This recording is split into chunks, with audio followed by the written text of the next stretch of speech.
नमस्कार. आपले खूप खूप मनापासून स्वागत. श्री स्वामी समर्थ. आता काही दिवसातच नवरात्रीला सुरुवात होणार आहे.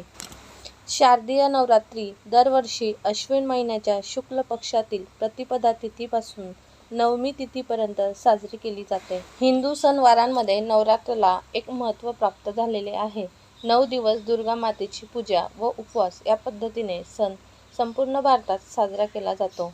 नवरात्रीत उपवास हा देवीसाठी केलेल्या त्यागाचा छोटासा भाग आहे. उपवास म्हणजे शरीर, मन व आत्मा यांच्या आरोग्यासाठी एक पर्वणीच होय. या उपवासामध्ये दैनंदिन जीवनशैलीमधून बाहेर पडून मनाला व शरीराला जास्तीत जास्त आरोग्यसंपन्न करण्याचा हा एक प्रयत्नच असतो. हे उपवास म्हणजे खराब किंवा पापांवर चांगल्या गोष्टींचा विजय. हे उपवास फक्त खाण्याचे उपवास नसावेत, म्हणजे शरीराची व मनाची योग्य प्रकारे आरोग्याकडे वाटचाल होऊ शकते. नवरात्रीतील उपवास हा स्वार्थ आणि परमार्थ यांसाठीचा प्रदीर्घ त्याग आहे. पण नवरात्रीचे 9 दिवस उपवास करणे सगळ्यांनाच जमत नाही किंवा काही कारणांमुळे 9 दिवस उपवास करणे जमत नाही.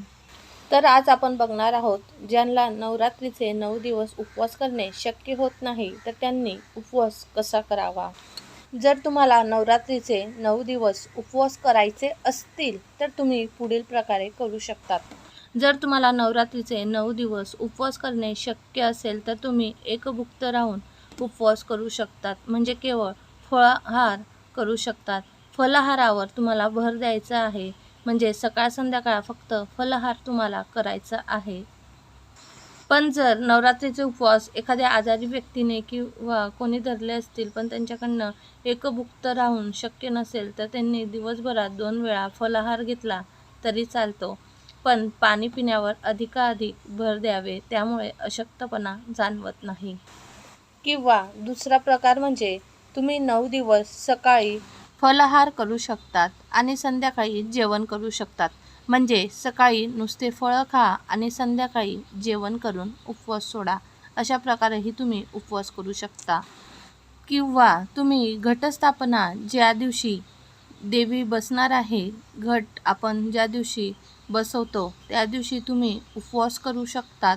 त्यानंतर पंचमी म्हणजे 5व्या दिवशी उपवास करायचा. त्यानंतर सप्तमी म्हणजे 7व्या दिवशी, नंतर अष्टमी म्हणजे 8व्या दिवशी आणि नंतर नवमी म्हणजे 9व्या दिवशी उपवास करायचा. ज्यांना सर्व उपवास करता येत नाही, ते सप्तमी, अष्टमी आणि नवमीचे उपवास करू शकतात.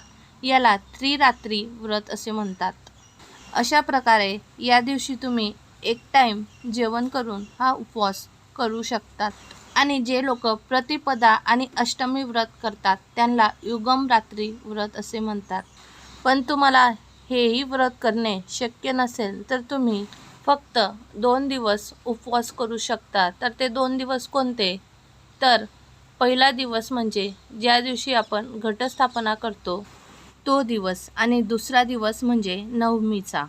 तर बरेच लोक अशा प्रकारे पहिला दिवस आणि नवमीचा दिवस 2 दिवस उपवास करतात.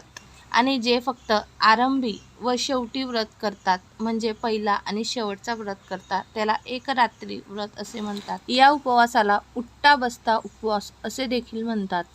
जर तुम्हाला 9 दिवस उपवास करणे शक्य असेल, तर तुम्ही 9 दिवस उपवास करू शकता. किंवा जर तुम्हाला 9 दिवस उपवास करणे शक्य नसेल, तर तुम्ही या 2 दिवशी उपवास करू शकतात. म्हणजेच घटस्थापनेच्या पहिल्या दिवशी आणि नवमीच्या दिवशी. यालाच उठता बसता उपवास असे देखील म्हणतात. आपल्यापैकी बरेच जण उपवासाच्या दिवशी 1 वेळा फळाहार घेतात. पण ज्यांना उपवास निघत नाही, तर त्यांनी 2 वेळा फळाहार घेतला तरी चालेल. उपवास करताना शक्यतो जड अन्न खाऊ नका, हलकं अन्न खा. म्हणजेच बटाटे, तळलेले पदार्थ, हे जे पदार्थ असतात ते पचायला थोडे जड असतात, किंवा साबुदाण्याचे पदार्थ थोडे जड असतात पचायला, तर त्यामुळे त्यांचं प्रमाण थोडं तुम्ही कमी करा. तुम्ही खाऊ शकतात, पण कमी प्रमाणात खा. त्याऐवजी तुम्ही भगरीचे पदार्थ, वेगवेगळे फळं, ज्यूस, पाणी हे तुम्ही जास्त प्रमाणात खा. सर्वात महत्त्वाचं म्हणजे उपवास करताना आपल्या शरीराला कोणताही त्रास होणार नाही याची काळजी घेऊनच आपल्याला हा उपवास करायचा आहे. तसेच वयोवृद्ध व्यक्ती, आजारी व्यक्ती, अशक्त व्यक्ती, गरोदर स्त्रिया यांनी उपवास करणे टाळावे. त्यांनी उपवासाच्या ऐवजी उपासना करावी.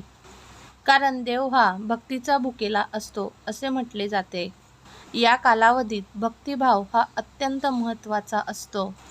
मनापासून केलेली प्रार्थना, उपासना, नामस्मरण, जप सकारात्मक तसेच शुभ फलप्राप्ती करण्यास सहाय्यभूत ठरते. कारण नवरात्राचा कालावधी हा दुर्गादेवीचे पूजन, भजन, कीर्तन, नामस्मरण, जप, आराधना, उपासना करण्यासाठी सर्वोत्तम आणि सर्वश्रेष्ठ मानला जातो. तर अशा प्रकारे जर तुम्हाला 9 दिवस उपवास करणे शक्य नसेल तर तुम्ही फक्त 2 दिवस उपवास करू शकतात. उपवास करणाऱ्या व्यक्तीने कधीही मोठ्या आवाजात बोलू नये, वाणी संयमित आणि शांत ठेवावी, खोटे बोलू नये, कोणाचा अनादर करू नये. व्रत हे निर्मळ मनाने करावे. मनावर नियंत्रण ठेवले पाहिजे. कुणालाही शिव्या देणे टाळावे. यासोबतच व्यक्तीने ब्रह्मचर्याचे पालन करावे. वागण्यात क्षमाशीलता आणि उत्साह असायला हवा. उपवास करणाऱ्या व्यक्तीने वासना, क्रोध, लोभ आणि आसक्तीपासून दूर राहावे. तसेच नवरात्रीचा उपवास करताना कांदा, लसूण यासारखे तामसिक पदार्थ सुद्धा खाणे टाळावे. जर तुम्हाला आजची माहिती आवडली असेल तर चॅनलला लाईक, शेअर आणि सबस्क्राईब करायला बिलकुल विसरू नका. व्हिडिओ पाहिल्याबद्दल खूप खूप धन्यवाद.